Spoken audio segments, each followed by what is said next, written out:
ابھی تک میزان کے کئی سارے پروگرامز ہوئے ہیں اور ہر جگہ ایک چیز جو کامن نکل کے آتی ہے وہ تربیت ہے. اب ٹریننگ کب شروع کرتے ہیں تربیت دینا؟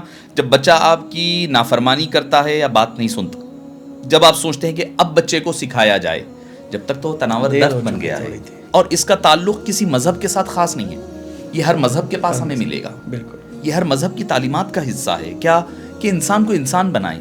حضور اکرم صلی اللہ علیہ وسلم نے صحابہ کرام کو علم سے پہلے ان کی تربیت کی ہے.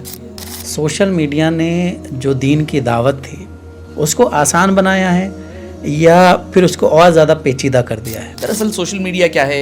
ایک دو دھاری تلوار ہے. یہ اسی طرح ہے. گھر میں ماچس ہے تو آپ اسے چولہا جلا کر کے پکوان کرے یا گھر کو آگ لگا لے.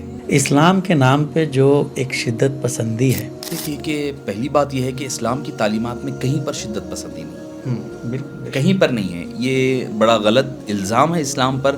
ریڈیکلائزیشن کی طرف جو نوجوان جاتے ہیں ان کو جذباتی تقاریر کر کر کے ورغلایا جاتا ہے، غلط طور پر پیش کیا جاتا ہے. اب میری پرسنل کچھ اینیمیٹی کسی کے ساتھ ہے، اب وہ میری پرسنل دشمنی نکالنے کے لیے میں سہارا لیتا ہوں اسلام کا.